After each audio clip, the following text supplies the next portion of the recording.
Here. Trustees George Duberstein. Here. Reese. Here.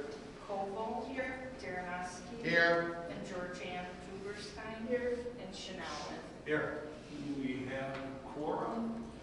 Need a motion to approve the agenda? So moved. Second. Roll call. Trustees George Duberstein. Aye. Reese. Aye. Koval. Darrenowski. Aye. Georgianne Duberstein. And Chanel. Aye. Motion carried. We have a guest this evening who is going to give us a presentation on Round Lake Area School District 116, strategic planning and status of remote learning. I can tell you, sir, after being retired for 12 years from education, I'm glad I'm not in your shoes. That's what I'm hearing from people. Okay, the floor is yours. Okay, thank you. This over here, if you like. Slide this a little, is that cool? I have a, can you hear me? Is that, I just want to make sure I'm in the recording too. Can you take your mask off? Is that, are you comfortable with that? I just want to make sure Yes. I be respectful. So let's see. It's not showing up.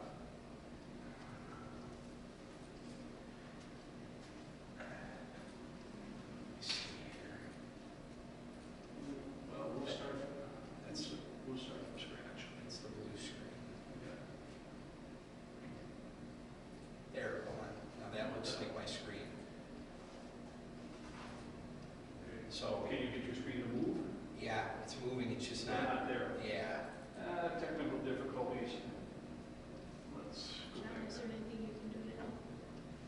I do not know the system at all. Okay. I just think you know everything. Choose it again. Your computer is set up, so. Yeah, and it's, I've got a screen. You're set up for two screens or an alternate screen? Is that what I need to pretty much do? I believe so. All right, so let me see if I can do that. Display. There, extend display. My apologies. Don't worry about it. No worries. We don't start throwing things for at least 2 minutes. There you go. Okay, hold on. Let's see. Keep changes. All right, you know what? That's good. I think I can navigate it. Perfect. I'll just keep that. And even though I can't see my screen, it's totally fine. So we're good. Okay. So I want to thank Mayor Daley and the trustees. I will keep this brief. I'm sure the last thing you want to hear about in this environment is the school district. But I do want to give you kind of an update as to where we are with two pretty important things. One is the pandemic. And again, for the sake of not politicizing this, I'm just going to kind of share with you what we're doing, why we're doing it. Round Lake has been in a remote learning model since March 15th. I think on July 28th, I made the decision, my decision, to start the year in a remote environment. And the primary reason I did that was at the time, at the end of July, we were having a little bit of difficulty in a lot of the school districts in the county in terms of implementing the safety protocols. So, opening a school is not like turning the light switch on. It's not like a snow day where we can call school in one day and literally send the kids off and we can get them back the next day. Literally in 1 week, and I'm not trying to be funny, I think the health department has a really hard job, but the guidance was changing this rapidly. 1 day, close contact was inside of 6 feet without a mask for more than 15 minutes. If that happened, you had to quarantine for 10 days. Then it changed to below 6 feet for 15 minutes with or without a mask. Then it changed to with or without a mask for a few minutes. Well, what does that mean? Is that like 6 minutes, 8 minutes, 4 minutes? Then it changed back to with or without a mask for 15 minutes inside of 6 feet. The way the guidance is, even now, if we send a student to school they have a runny nose that you cannot attribute to some regular occurrence of allergies, they are to be sent home, as are all the siblings. So now if you think of our school system, we have 7,000 kids, and we're a unit district, so we have pre-K-12, we have students at every grade level. It gets hard to try to track and monitor who's on which day of quarantine, are they able to come back, do they have clearance from a doctor? And I haven't even gotten into the staff yet, right? So at the time the guidance was changing, I kind of, to use a sports analogy, the goalposts kept moving of what we were supposed to do. So I was not confident, and I am a person that wants our kids in school. So I'm just going to, they need to be in school. Now, so we made that decision. I think we're a big district in the county. I think the only district that maybe went before us, Waukegan, had gone already. We ended up going, and then I think the dominoes went, and that's how it happened. July 28th, I made another decision to start the school year in full remote, and I do want to take you to this. This is important. I forgot this. So we did not have this information available in the spring. It was not available to the end of August. The Lake County Health Department is the first health department in the entire state to come up with this dashboard. So school districts, I've been doing this for 26 years. I've been an administrator for 23, a principal at every level. There's no playbook for this. We're trying to fly the plane while it's in the air. We're trying to make decisions that we think are best. And we, for us in Round Lake specifically, and you all know this because you live here, you could drive 6 blocks away and be in a different zip code where things are different with the health guidance. We have so many different communities, so many different interests in the communities with what they want. So, at the time, at the end of July, I had some general information about what was happening in the state with COVID and what the spread was like, but I couldn't narrow it down to the school, to the zip code. So they created this dashboard, and essentially I can filter data now by zip code. Over 99.8% of Round Lake students come from the 60073 zip code. So it makes it easier. If you're a school district like Wakanda, you got to look at 4 or 5 zip codes.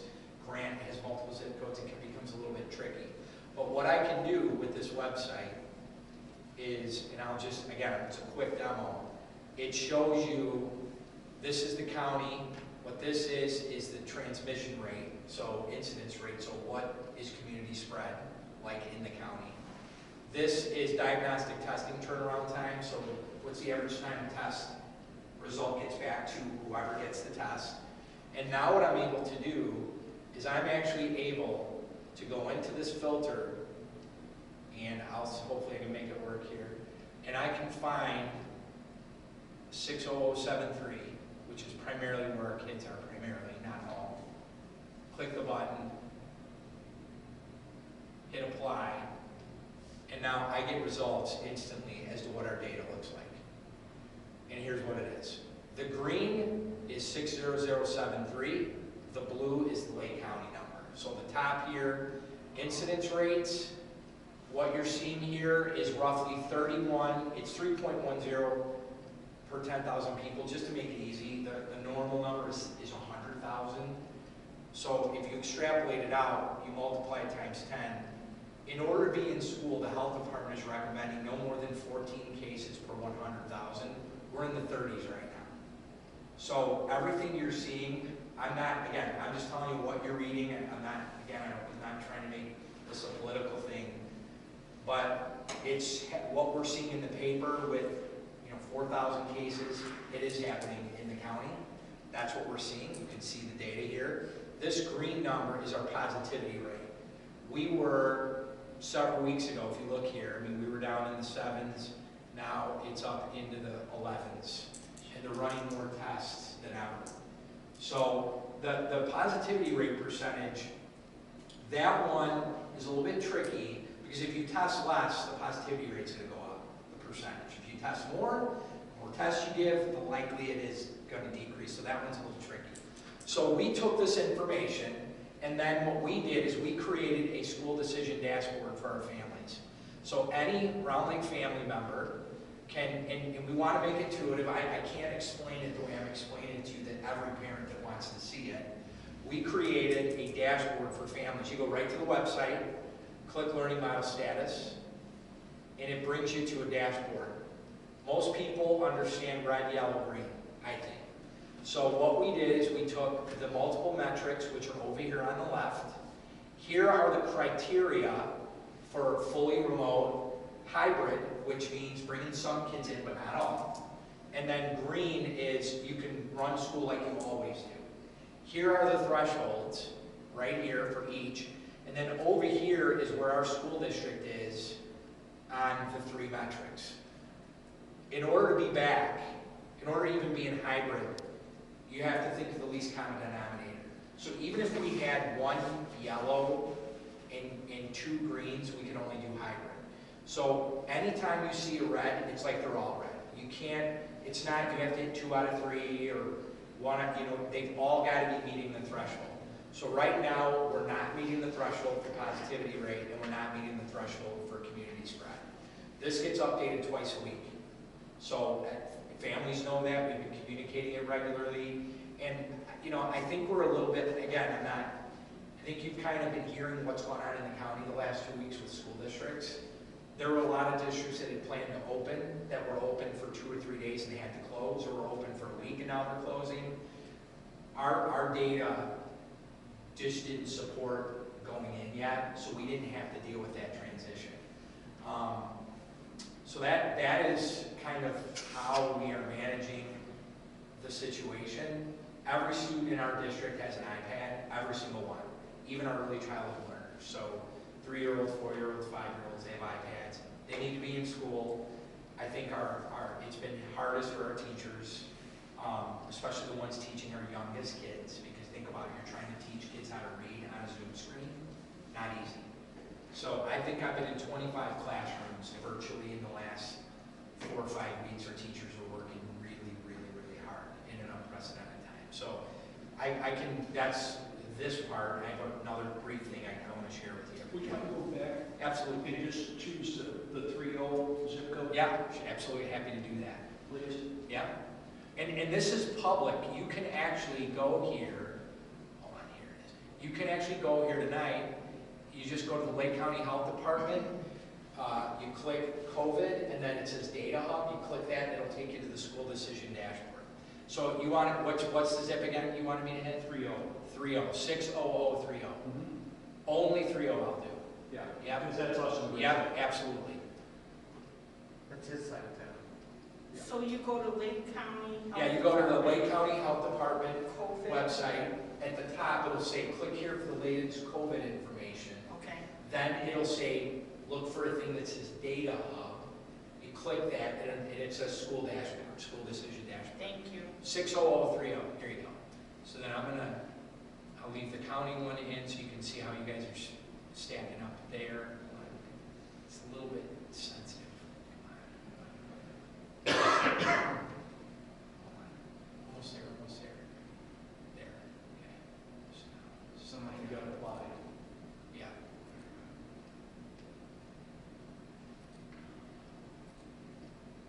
Okay. There you go. So you're actually trending better than the county with incidence rate. So cases per, yeah, okay, so again, you're going to see here, this says 10,000. In order to keep it similar to the Illinois Department of Health website, multiply times 10. That will give you the rate per 100,000. That's kind of what the standard is. So you're going to see it's 1.44 per 10,000. Slide the decimal over one place to the right. The threshold for hybrid is 14. So you're just above the threshold. You can kind of see what the trends are. And then your positivity rate is green. You're sitting at 5.07. That's really good. Because you can see the county rate right now is 6%. And the other thing I would say is, please remember, Lake County is part of Region 9, the Illinois regions. Right now, McHenry County is hurting Region 9. I live in McHenry County, and I can see it. I can see why. So, Lake County's actually been, the health department has been very responsive. So, happy to answer any questions on this. Can you send that out via the Dojo app? the actual link to the Yeah, dashboard, because I think it's great, and I don't know that, I didn't know that they had that. and actually, available. what we've done here, do you want, I can send it to, I can get it to you. Send it, yeah, No, I'm a parent. Oh, you're a parent, Yeah. yeah. No, I'm saying. Yeah, you can get it from Dojo. From the Dojo app, if you can put that link on there specifically, not for our school one, but for the actual Lake County thing, because I think it's much more, I think it's impactful. We actually did that for you, so if you go to the district one, the hot link's right here. You click this, Right, but and it'll take it. I can guarantee you that not a lot of parents are going to the school's website. I can guarantee you that the Dojo app is I tied to will, their hands. I'll have our public engagement person, yeah, Dojo is a really good tool. I'll see if we can send it, if we can, we will. Yeah, because, Grace Lake hasn't opened their school, so have they? no, they're going till January. Well, The elementary. what I've come to believe is any date they set is arbitrary. Right. You know, it's their best guess, God, we hope we can go back to school, but if this keeps climbing, not gonna happen. Yeah, and I just took a different, again, it's my own approach, is I didn't want to create a false positive, so what I've been doing is, in July, I said we would revisit it at the beginning of October, which we did the week of, I think, October 2nd. I made another announcement that the earliest our students would come back would be early December, so that's where we're at right now.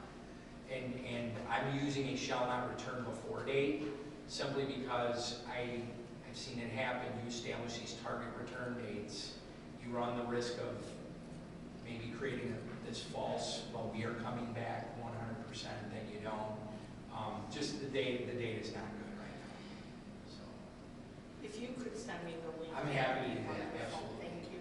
I'm thrilled that you know Dojo, so it's really good. Oh, yeah. Yeah. They, it's a great app, and has there been any talk about condensing? Because I can tell you, I have a 6 and a 7-year-old in instructional classrooms. Yeah. And it's very difficult for a parent to manage, or anyone really, there's 4 or 5 different apps that they all use, and you don't know, and if it's difficult for me, it's gotta be difficult for this. It is. I'm happy to, maybe Yeah. I'd love to talk to you about it and hear what your ideas are. Yeah. We'd love to do that. George? Yeah, I got a couple of questions, if I may. Of course. You mentioned that every student has an iPad. How did you pay for that? Was there a government grant, or did you take out of your eyes? So prior to this year, we had been down the path of trying to implement one-to-one anyway. Our high school had it for 4 years. Our middle school, I think, was on their 2nd year. And this fall was supposed to be the rollout of all the elementaries. Well, when we closed in March, and I just couldn't accept this, we had to give packets to the kids in elementary school for the first 20 days, something like that, 15 days. So what we did is we mobilized all of the extra devices that were in our buildings, and we distributed 3,000 devices in probably 5 days. How far down the grade structure did you Kindergarten go? got Because Even before, we have an early childhood center with 3rd, 4th, and 5th graders, they have them too. And then what we did is, so you gotta remember, so we were trying to get through March, April, May. Then we ordered, we knew we were gonna do the one-to-one anyway, so then we did our elementary iPad order. And then we rolled those out at the beginning of the year. Certain kids had to bring a little bit, I'm telling you, it was a challenge. I got to bring the old Chromebook back, and I got to pick up my new iPad. But there was kind of an incentive because they wanted the new iPad. In terms of, the district got what, I think everybody here's heard the CARES Act.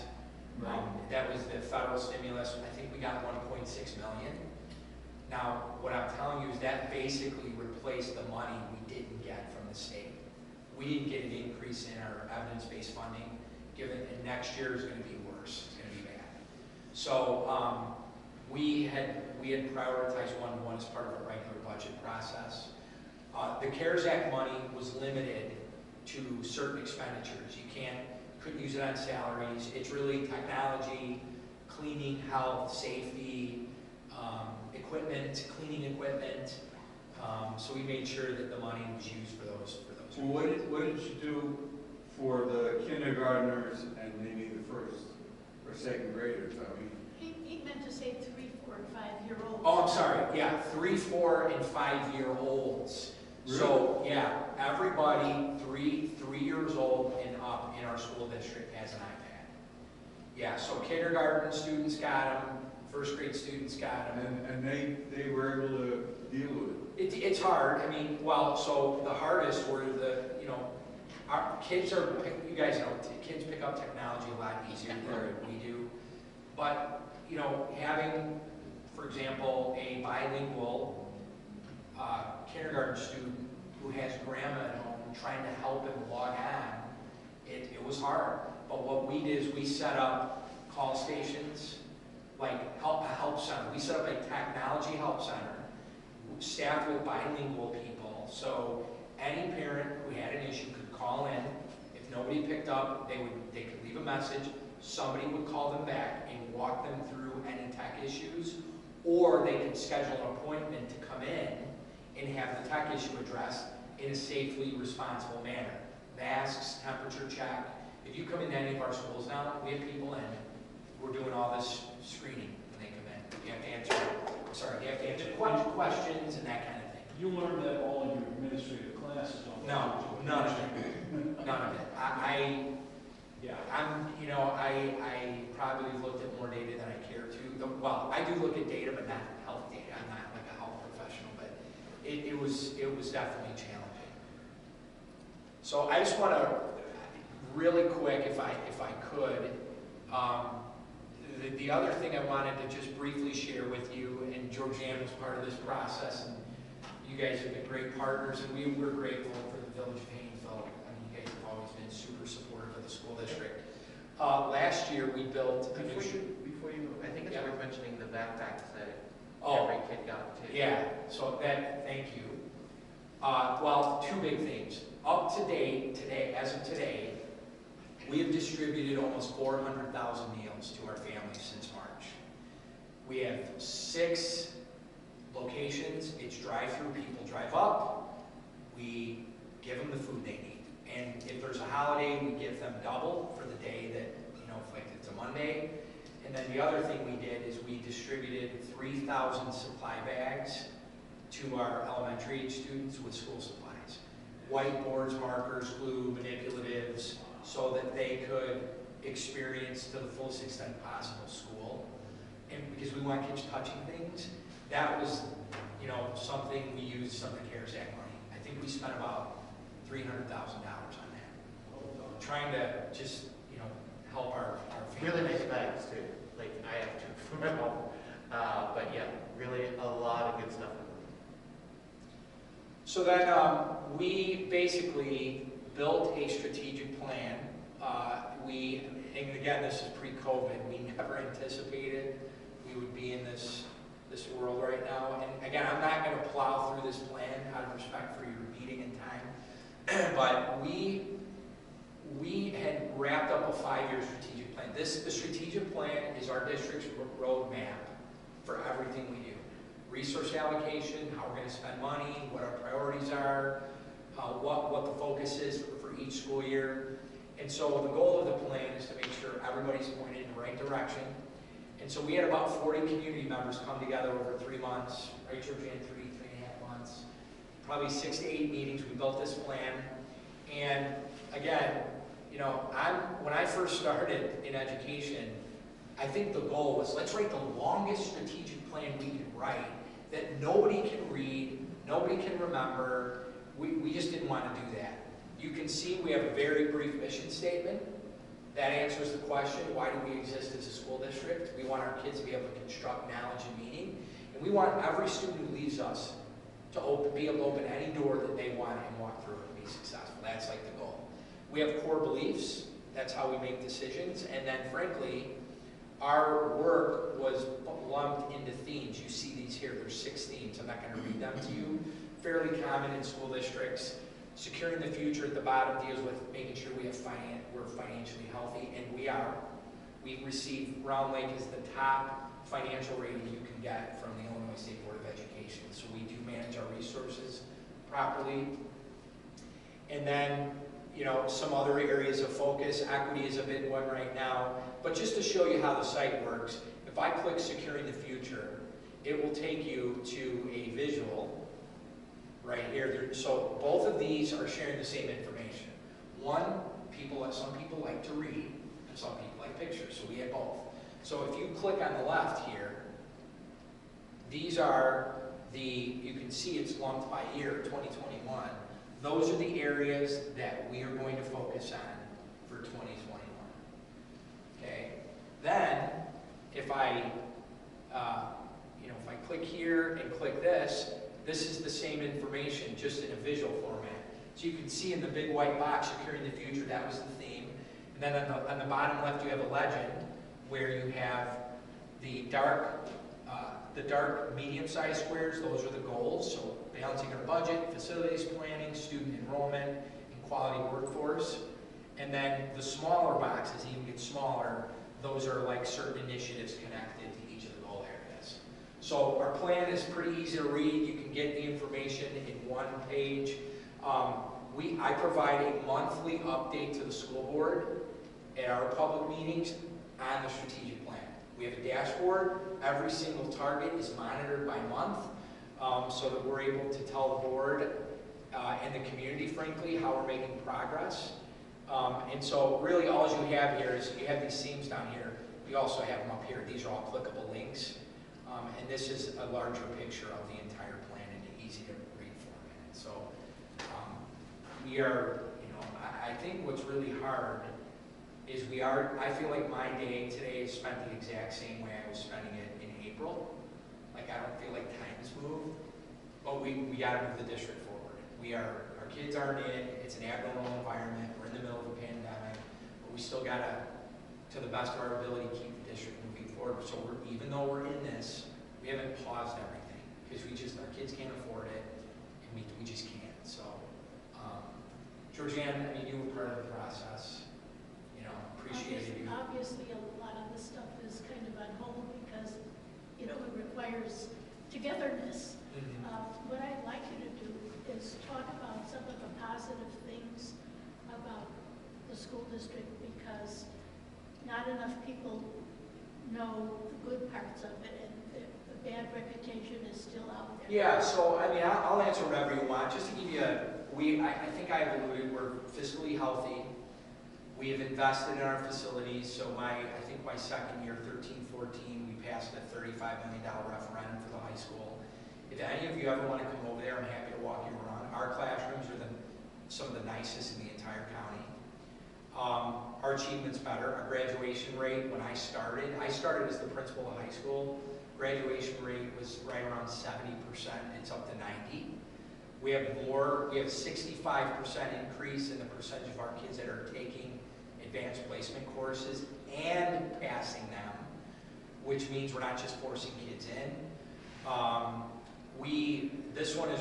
This was last year, and most people don't know this because it's really kind of some custom data, but we send probably 55% of the kids that end up going to college go to the College of Lake County, which is fine.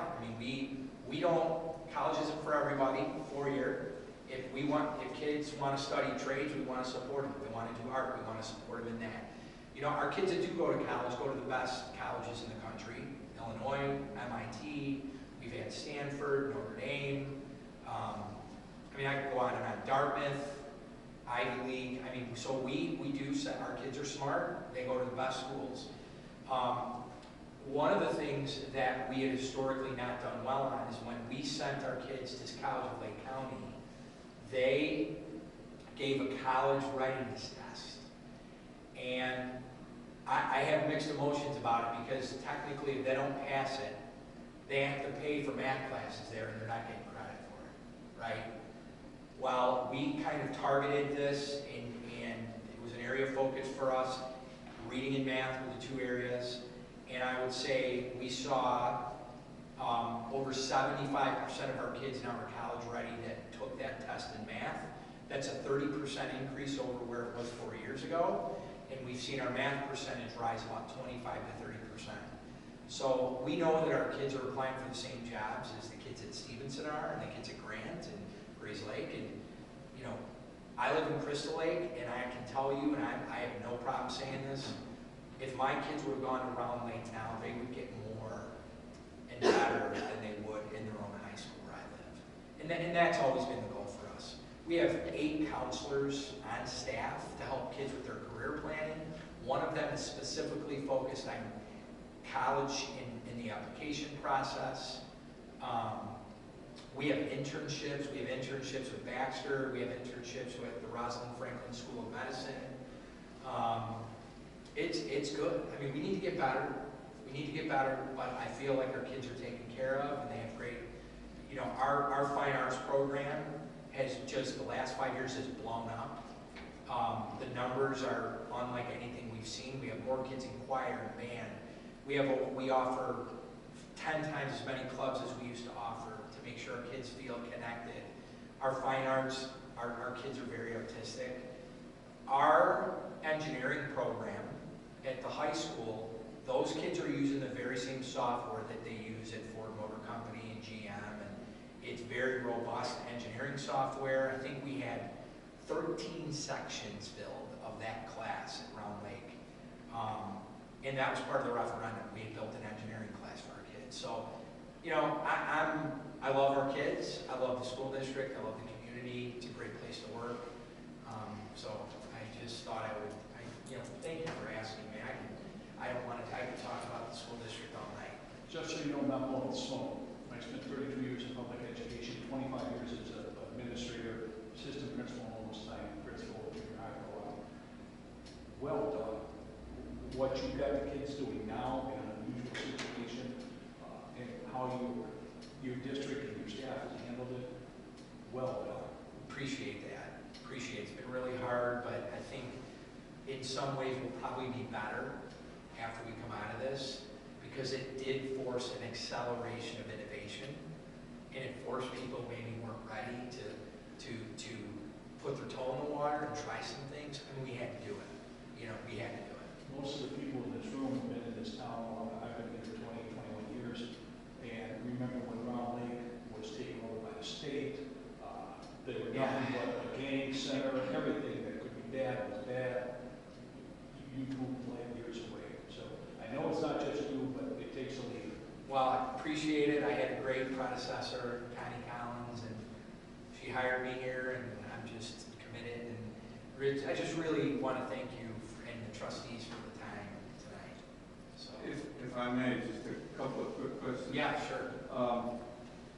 Since you are in a remote situation, are your teachers doing their classes from the high school or from their own houses? Both. Both. Thank you so much. And do they have any control over how the students are using their iPads?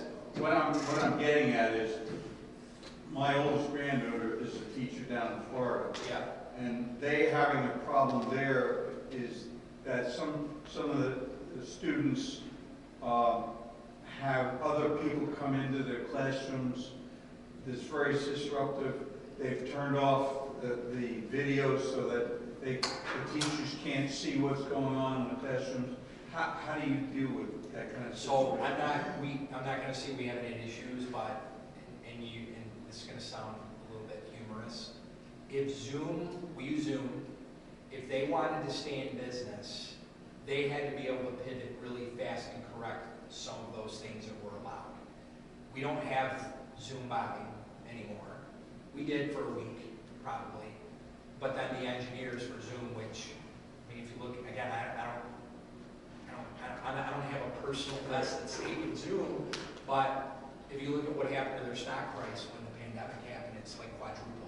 So a lot of districts are using it, and they have tightened up the security, so we're not really having, and to be honest, things get old for teenagers really fast. So yeah, it's funny a couple times, but after a while, it doesn't get so funny. but we absolutely have discipline expectations in a remote environment. We have our administrators, deans, we're tracking attendance, we're conducting home visits. If kids aren't engaged, we'll conduct home visits. We track levels of engagement.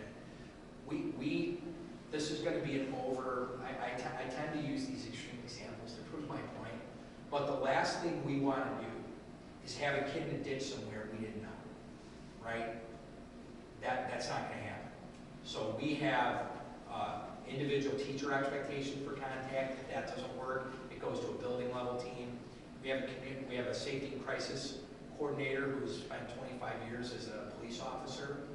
He'll help us conduct home visits to help keep the kids connected. It's been harder. I'm not going to lie, our attendance isn't as good. Kids sometimes aren't showing up when they should. But we have provided some level of flexibility because we probably have more families who have childcare issues or who have the older ones watching the younger ones. And so there is some level of live instruction, but we also require recorded lessons so kids can go on and watch and do some of the work. So, Well, thank you very much for your presentation. I will come. I always love coming to Hainesville, so if you ever need me here for anything or support or whatever, I'm happy to do it. So, We'll let you wrap your evening up and maybe head home. really appreciate the amount of time you gave me, and thank you for the technology help. And I will send you the website, and you know how to get a hold of me, right? Your card's right up there, John. Okay, yeah. Okay. I'll email you about Tojo. I'm happy to do that. Thank you again so much. I'll follow up with you tomorrow. Yeah, perfect, thank you. Yeah, you bet. Take care. Have a good one.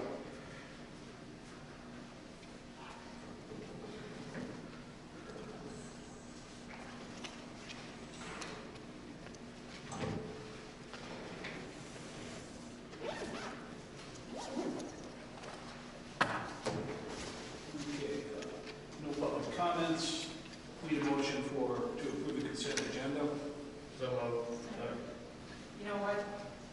I have a hard time hearing, so who first? me, John? Second?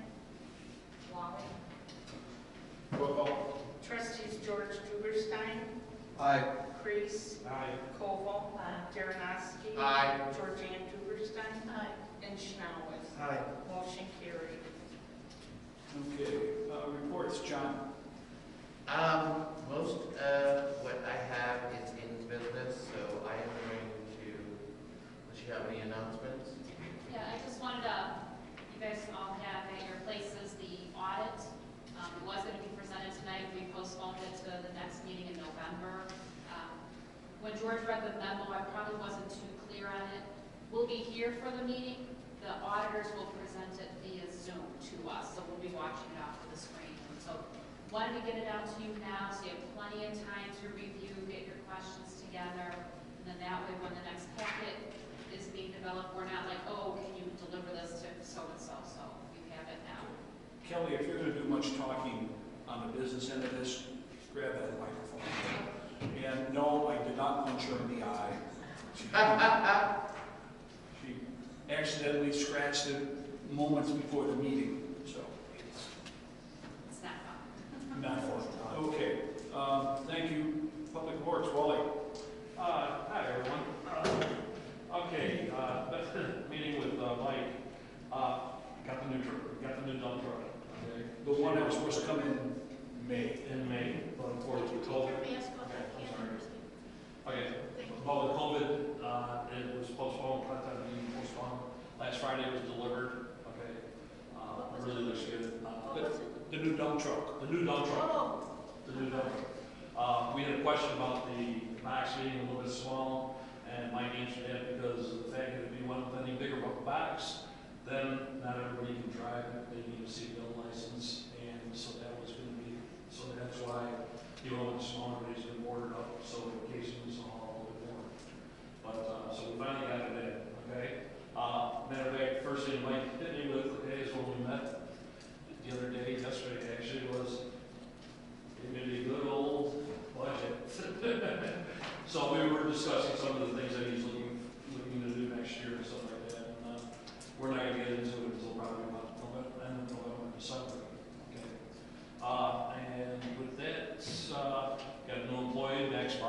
okay? Working out very well, I think. And actually, hats off to Mike Paul and his crew that this summer, they got a lot of work done, that was projected, and almost, they have a few more sidewalks that they're going to be doing this week, and finishing up before Mike's going to be off for a couple of weeks. Did he give you the figures on how much he figured he saved? That's coming into the report. I didn't want to steal your thunder. Yeah, it's coming in the report that he gave me and stuff like that. So with us doing our own work and not going out to concrete place, he gave figures on what we saved and stuff like that. So pretty impressive. But like I said, we got a great crew. They really worked hard this year. Okay, cleaned up a lot of areas, did a lot of good work. Okay, still a lot of work still needs to be done. And the biggest thing that we have right now is pretty much tree removal and trimming, making it safe for everybody and stuff like that. And that's what it's going to be. We figure another maybe 2 years, of spending before it finally will settle down, and then we'll get to the point where it's just maintained. So that's one of the things we came up with. Okay, so now I'm going to read Mike's report. Listed below are the items that Public Works Department is working on and/or completed over the last few weeks. As all of you know, we hired Max Barr to be our Public Works assistant. So far, he's working out very well. It's that time of the year already, and we've begun starting our PMs on our summer equipment for winter storage and moving our winter equipment over for the winter use. We are fully stocked on salt and liquid. Okay. One of the projects this summer was concrete sidewalks, curbs, and removal. We replaced approximately 1,772 square feet of sidewalk and 47 linear feet of curb. By using a previous quote from the outside contractor, it would have cost the village approximately $62,906 to replace sidewalks and $10,900 to replace curbs. We did the job for a cost of $6,400 plus labor. That includes removal of the old concrete, framing, backfilling with gravel, pouring new concrete, framing removal, and the installation of black curtain. And that was our people doing the job. Due to the budget cuts last year, we were unable to repave the whole first parking lot. It has been deteriorating rapidly, so we had to patch the very bad spots. So when we plow, all the loose gravel does not get pushed up into the grass, and our plows don't get damaged. We had to cut out and remove approximately 1,900 square feet of asphalt, replace it with 36 tons of fresh asphalt, all done by hand, using the same calculation as we did above on the cost of the village. The village cost was approximately about $9,800, and we did the job for $2,000 plus labor, saving the village a substantial amount of money. If you have any questions on any of this, feel free to call Mike, at least for the next couple of days before he goes. He'll be out until November 18th, I think. Yeah, I believe the 18th is his first day back. First day back. Now, he's already talked, he's having some surgery in the area of his stomach, and he doesn't want to share beyond that. Right. So he'll be down for a few weeks. He's already talked about coming in about a week afterwards just to talk to me. He's hard to keep down. Yeah. But he's already got a doctor's note to come back for light duty as of the 18th. So we're hoping all goes well. The new employee, Max Barr, who's worked with us since May, according to Mike, is even better qualified, more talented. He's more experienced. And more experienced than Tim Sider was, who just left us. Right. So we got very lucky in this transition. Okay, anything else, Wally? Nope. George, community events. We had our training event on the 10th of this month. Kudos to the Public Works people. They were very good help. They did most of the work as far as getting stuff out of the cars and getting into there. We had some volunteers from Swalco, and they were kind of directing traffic, so to speak, at the entrance to the event. We had purposely kept the advertisement to a minimum since we're just kind of testing this out and seeing how things would work out. And even so, we had, I don't know, about 52, 53 cars come by. In So, a 3-hour period? yeah, yeah, which wasn't too bad. We did have some representatives from Swallow come as well, and Linda Bush was out there for a little while, and some of her staff was there for most of the event. And they were all very enthusiastic, both Swallow and Linda Bush was very enthusiastic about what we did, and they're looking forward to partnering with us again next spring when we do an event. And we're thinking about the possibility, and we can talk about this later, but we're thinking about the possibility, in addition to having a shredding event, to do some recycling events as well, like maybe a shoe collection or electronic collection and maybe a textile collection. Well, we can talk about that. But Did the 50 cars come anywhere close to filling the truck? no, they did not. Okay.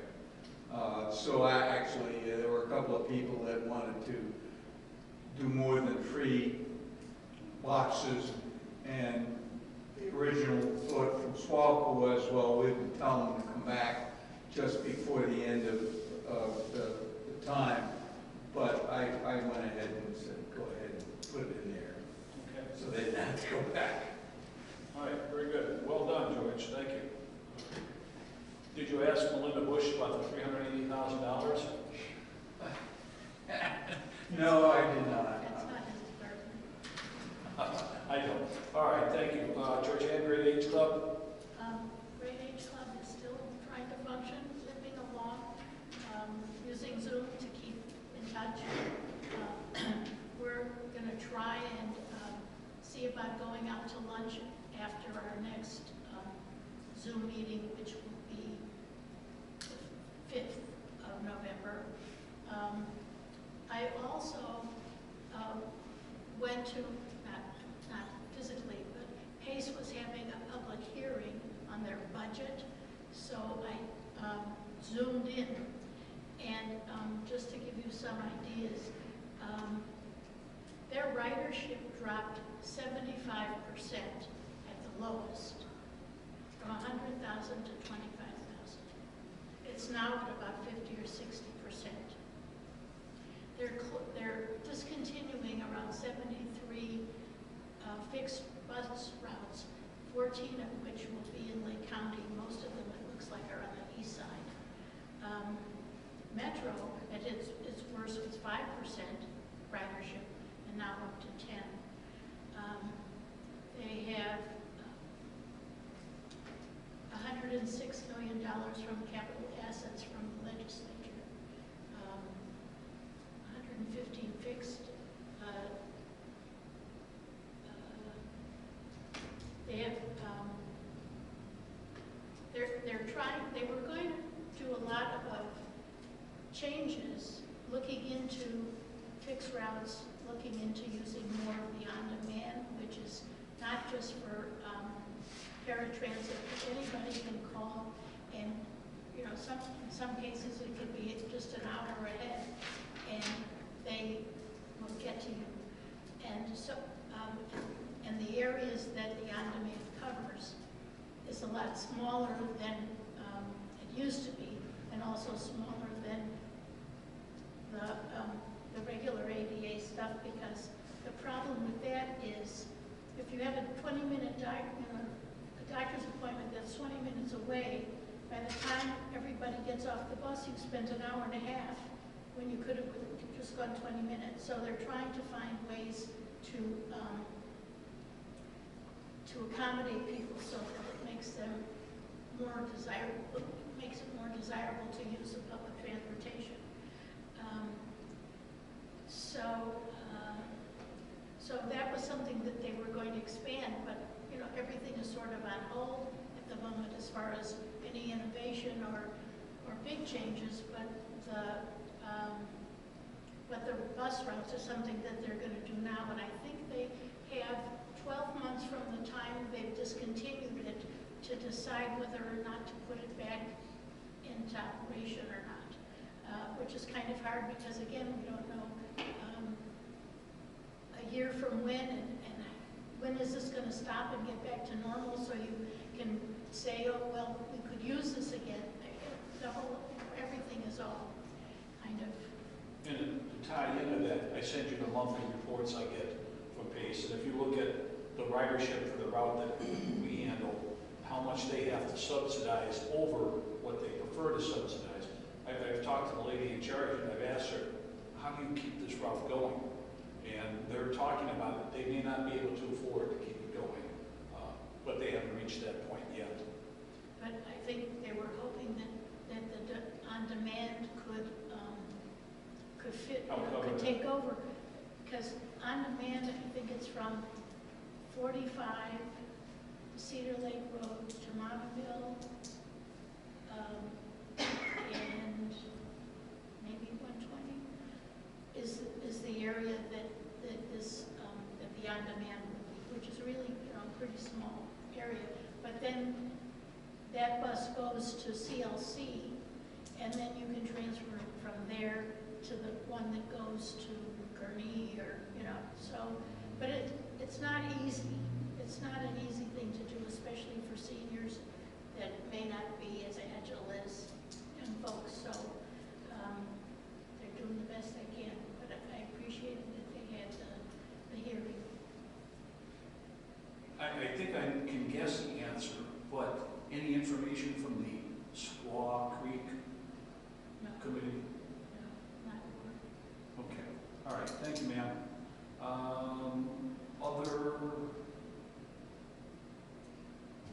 Welcome back, Mrs. Metzler. Thank you. It's good to have you here. Thank you. Kathy is well underway in her treatment. May I explain a little? Yeah. Done with chemo, starting radiation in a couple weeks. Thursday is the, well, she has obviously, Fuzz is returning. She's worked a lot of hours, worked hard, slept a lot. We've been pretty flexible, but it's good to see her up and around. We beat on her just to keep her humble. Okay. Do you have anything to report, Kathy? No. Okay. I've got two topics other than what's in my written report. Excuse me, just to remember that this is... Got it, water system? No, that this is a voting, polling place, isn't it? Yes, it is. So I'm just reminding you, if you haven't sent in your ballot or you haven't voted early, come here on the 3rd. Can't be more convenient, right? Okay, two things. Our garbage contract. 7, 8, 9 months ago, Waste Management bought Advanced Disposal. Advanced Disposal is our garbage carrier. I looked at our contract at that point and thought that we had the right to, the word is assignability, that we did not have to accept Waste Management if the board chose not to. I talked to Walter Willis, the head of SWACO at that time. He said, no, you can't do that. Let it go for a while. But while on vacation, I got thinking about it some more, and because I had nothing better to do on vacation other than think about garbage.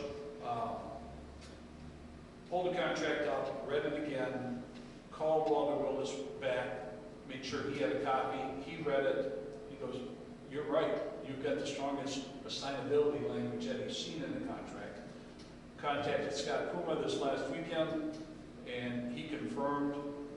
So, we could go with Waste Management if we so decide, but here are the steps I took today with Scott Puma and Walter Willis. I've asked them to put together an RFP, request for proposal. We'll contact Groot and some other area companies, and my goal will be to get the same service for less money. And Waste Management could put in an RFP, Groot, our next door neighbor could. I've also been told by Walter Willis us that waste management's average rates are good for $3 to $5 above our current rates. Now, our current contract, if we so choose to follow it, expires in '23, and they'd be held to our current rates. Other municipalities in the area have already dumped, pardon the pun, waste management because of cost. So we'll put the RFP out, I hope within the next week or so, and I'll keep you informed because it'll take board action to accept any change. Do we have the option of getting out of the contract? Oh, yes, because as soon as waste management takes over our assignability clause, which basically states we have the right not to accept any other company if advanced disposal gets sold. Full waste management has to honor Yes, our contract. our contract. So, I mean, if we chose to at least continue with the contract until it normally expires, waste management would have to honor what's in the Correct. contract. Correct. There's another garbage company that's local, Lakes. At the time that we were looking, I don't know whether the last time or the time before, they were relatively new and they didn't have the ability to do the leaf pickup. I don't know whether that's changed since then, but it's a small local company that I thought. I'll let the powers that be at Srawco, who know a lot more about this than I do, kind of decide who we should, or at least suggest who we should send it out to. Because I didn't know if you were going to do it or they. No, I'll let them do it. And again, the goal is to get the same service we have now for a lower cost. Okay, the second item I had, Georgianne emailed a question in after seeing the bill for our water assistance, the water billing assistant, and wanted to talk about it. So, Well, I know we used to have a utility clerk, and I'm not sure whether we're doing this because economically it's less when you start adding in stipends and other things. But I just wanted to revisit it to see whether we would be saving any money if we had a person here that was a village employee that she could answer the phone and, maybe cover if somebody's out or something. So I just throw that out. It was just a thought when I saw how much money we spend a month. So, Kelly, can you fill in some of the numbers? Well, just a little bit of history. We've had a few utility clerks in the past that didn't work out. We spent training time and money and time to train them, and they just didn't work out. So then this idea was floated around. So we decided, let's try this. We're not saying we're keeping with this for, forever. We're always looking ways to save money, but get the right job done with limited tasks and mistakes in that. We started with Robinson. They approached us years before when we started with them, but we started with them in November of 2017. So we're going on 3 years with them. It's been very helpful and beneficial in the office, because it does take some of the work off of that we used to do before, any one of our staff members. So it does alleviate relief that way. We, have always reviewed their contract to see all their duties that they do, and they are doing a good job. When we first went to them, it was a monetary savings compared to the employee we had at that time. And one of the services that they have that is no longer in our office is that off-hour calls, we pay for a phone line that's in the office. Roberta is the lady that does the work for us, that they respond to calls about water billing. And she's been at it long enough for us that she's fairly well founded and can answer almost anything. So that's, I've talked to a couple of the ladies raised recently about, do we need a fourth person in the office? And I'd say right now, we're on a 60-40 no. This COVID thing, staff illnesses, people poking themselves in the eye, it all affects availability of employees. But with being closed to the public, that frees them up a little bit more. Now, I truly, and you may have heard differently, and if you have, please do, I truly believe closing that door hasn't hurt the work we do for the public, or the relationships, or the ease of access to our various services. We still, all phone calls, although they may not be answered directly, the messages get passed on, requests for services. Some people still use the Dropbox for paying bills. Mostly what people came in here for were to pick up permits, drop off their water bill payments, chit-chat for a little bit. I haven't heard that we've closing that door has caused an inconvenience. How do you handle those kind of things now that they used to do when they came in? They can drop payments off, they can pay online. Kelly? Our building permit applications are available online, so and Roseanne's email is all with that. So if they have questions, they'll call us or email Roseanne directly, and then when they get everything filled out, they'll submit it to Roseanne, who then performs her paperwork of it and mails out the building permits once it's done. In line with those forms, just today we were following up on, the ladies and I have had a discussion. Our internet whiz, whose name is also Kelly, we're talking about being able to change these forms that they have to download, print, mail into us, whatever, to be fillable online, and with a link that they can pay it automatically.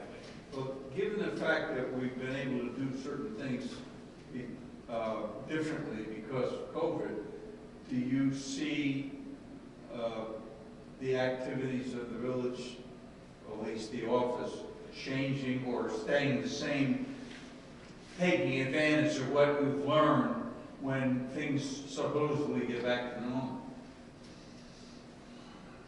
I don't know if I can. Well, I think one thing to address is what Mayor just said, is we're revamping some of the areas on the website to make it more User-friendly. exactly. Yeah. That they could go online, fill out those forms and submit it. And it's something that we wanted to do before, but now it just kind of brings it to the forefront of getting to that. By doing that, which is great, you're limiting or decreasing the need for people to come into the village. So might that not change some of the way you would address the public or the operations of the village as a result? The work still has to get done on the inside. Well, no, I understand that, but I mean, as far as relating to the residents, for example, and maybe the hours of opening the village or having access to the village halls. I don't have a quick answer for you. Yeah, well, I haven't thought about it in that way, George, so open any thoughts. Always looking for ways to improve what we do and how we do it. I think that it might be a good idea for you to send out a CTY, just reminding people that even though the village is closed, that they have access to the service thing on the website and some of the other things that they can do to get answers and to call, and that people will get back to them even though they're not answering directly. You know, just so that there's some more contact with the residents so they don't think we're shutting them out altogether. Fair enough. I have to admit, one of the tough things since I've become mayor, even when I was on the board, was trying to figure out how to get in touch with the residents. When we used to put the newsletter out with the water bill, which some people still get printed copies of it, when they mail the water bill back in, 50–60% of them still had the newsletter in it. CTY call, Roseanne in her own little sneaky way, bless her soul, when anybody comes in or creates a new water account, we automatically now ask them for their email address or phone number, and we sign them up Speaking of CTY, are we in a position now, do we have enough time if we wanted to go to this alternative system that we talked about months ago? The red, Yeah. Red code. yeah, I'd have to review, Well, when is a contract term up with CTY? I believe it was February. It could have been February or April, I'm not sure. Yeah, all right. So how much, if we wanted to make a change, how much time ahead of? You have to look at that specific contract to see. yeah, and then we'd have to, if we Because wanted. last time when we think about it, it was too late to make Yeah. a change. Kelly, we make a note so we can review that contract, and we'll have to make a decision because we'll have to go into the budget. Okay. All right, any other comments?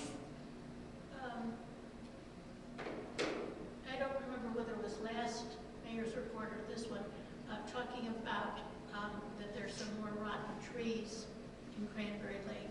I think that's what you were saying, that there were. And- Well, go ahead, finish your question. And my question to you is, are these trees in a place that would be a hazard to the people using the path? Or are these just rotten trees that are somewhere in the woods, Wherever they were, I think they're down. all of them? Well, no, the 4 acres that Cranberry Lake North is in the process of deciding whether to give us, none of those trees have been touched. Right, but I mean, I Wally, guess, do you remember? From what Mike was saying, he said that everything that needed to be taken care of, okay, at Cranberry Lake on our side is done. Is done. Is done, okay.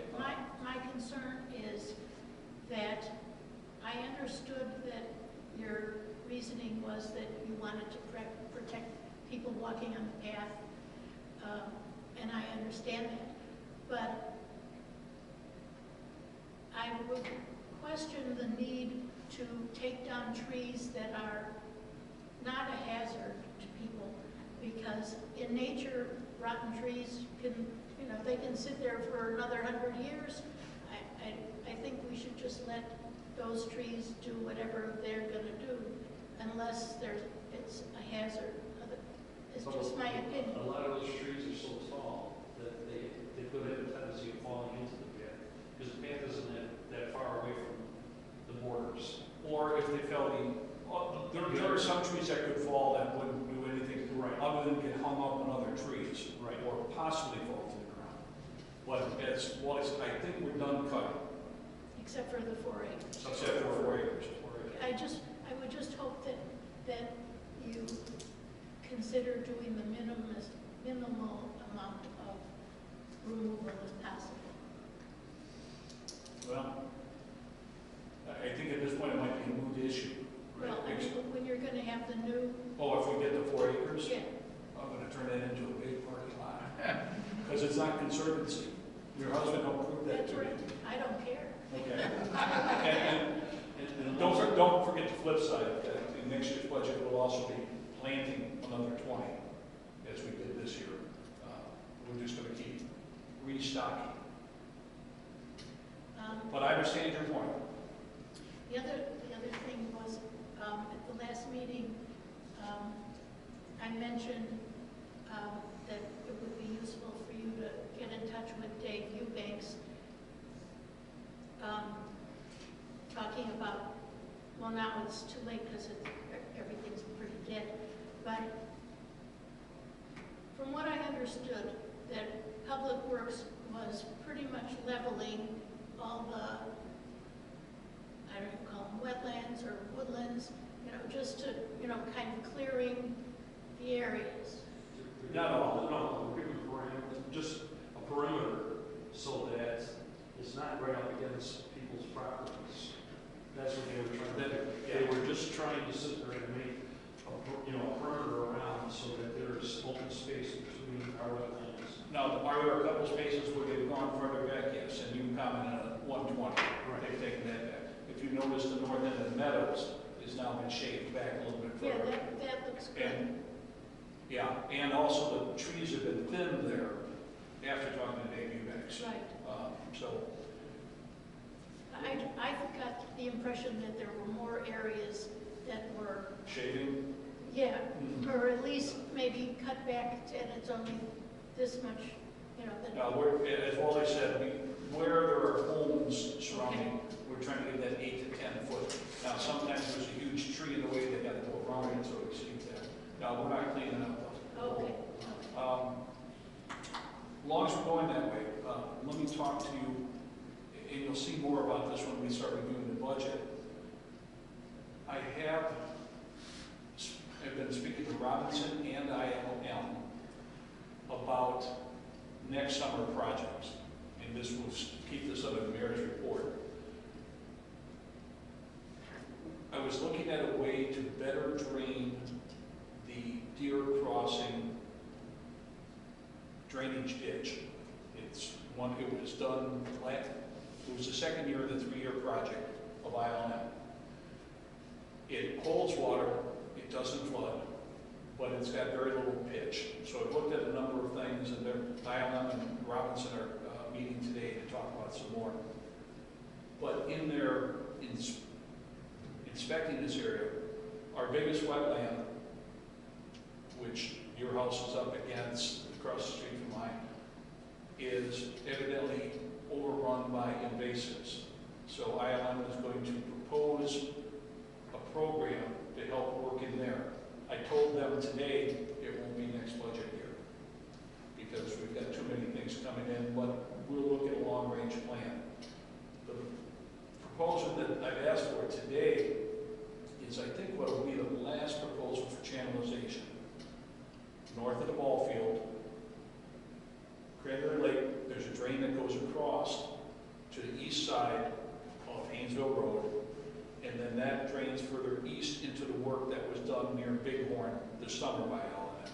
It's a small, muddy creek that has a lot of trees that have fallen in it, and so I've asked them to give me a proposal for clearing that. Hopefully that'll be the last of the ILM clearing. I'll make a Are you talking about ILM doing the, clearing the invasives out of that area? Not this coming year. No, But yes, they're going to look at it, analyze it, give me a proposal. okay. Rather than, I would think that it would be good to have Eubanks try and give you a proposal on that, so we don't have so many contractors doing similar things. It would sort of make sense. I can talk to him. My guess is it's beyond his capability, but I can ask him. Maybe. Okay? All right. And something else, since you mentioned Robinson,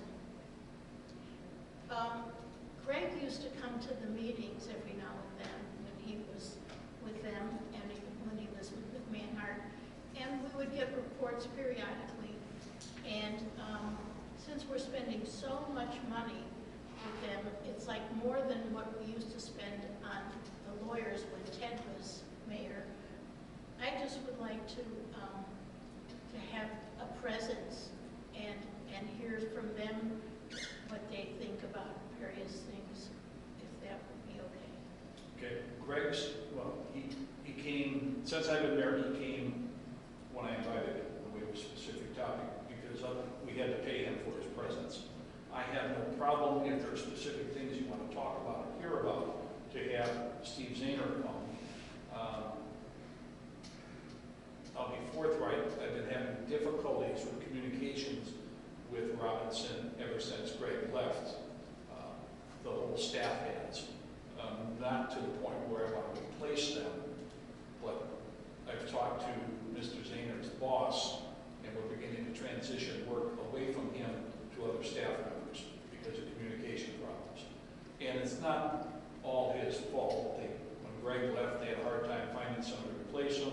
Steve got handed a lot of work that he wasn't familiar with, and it isn't his specialty, but it is just, as the ladies can attest, it has been a less than wonderful time period. Let me throw this out to you, Georgianne. When we get to the budget review, and maybe even before that, you'll see a list of projects that are clarification, then maybe I could have someone come in. Well, I mean, like Terry Brown was like our water guy. Do we have a water guy? Greg Toft, who's been an engineer with them, or a water department employee with them for a number of years, has taken over Terry's, and he issues the water report that I forward to you. But there's not an engineer that is assigned to us like Greg was. Mostly Steve, but now there's also Pyro, and who is handling roads, and then we've got somebody else with the water beyond Greg, who is working with John Rucker on management of the mechanical systems. It's spread out. I talked to Greg Gruen a couple of weeks ago about a question. He told him I missed him because we had one go-to guy. I've spoken to Robinson's management and said, I want one go-to guy. I don't care if he doles the work out, but I want monthly reports. I want to know what's going on, and I'm just still not getting it. So not this term, but if I get another term, get voted in, I may be forced to look at a new engineering company. They may be taking us for granted. They may be taking us for granted. Some of our contractors have done that over the years. Yes, as Wally can attest, we've been trying to find a new electrical company because Chris Electric has been taking us for granted. Thought we had one signed up at Antioch Electric, and then they stopped returning our calls. So we couldn't get any work done. So now we've just communicated with the same company that Grace Lake uses, and gosh, I think we're going to get some stuff done. Okay, George. I noticed in one of your reports to us about some things you were thinking about doing in the future. We were talking about doing either creating a well house in the public works, or maybe putting some extra well holes. When would you think we were going to address that, number one, and number two, although we don't want to discuss it tonight, but when would be appropriate to kind of discuss what we want to do with that? Okay, I'll give you the general outline. The brand new well house being built and well dug right out here behind Public Works was estimated at about $1 million. And that's for us, or? It would be for the entire village, because that well house would be part of the $1 million cost, would be connected to our current supply system. And if any one, right now our 2 wells can handle the village. If one goes down, the remaining well will struggle. It's not impossible, but it would struggle to serve the village without some sort of restrictions. So when I started thinking about it, well, why don't we put another one back here? Because we have the well that's already dug, and we've done some repair work connected to the system. When you're talking about, are you talking about the Boysen well or on a different one? Boysen. Oh, there are actually 2 wells over there. And there's the one, we're talking about the one big one. One's dry out. Pardon me? One's dry out, he said. Yeah, well, yeah.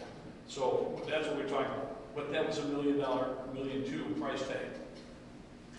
Robinson came up with the idea that it might be more efficient and less expensive to drill a well shaft, one more well shaft in each of our 2 existing well houses. Excuse me. New equipment for that, new treatment for that, to put in two holes and equip it. The guess estimate is $600,000. Let me finish. What I'm looking at, I just sent Steve Zahner an email late last week saying, if we're going to go this way, I need concrete prices of what it would cost to put in one of the wells, drill another shaft,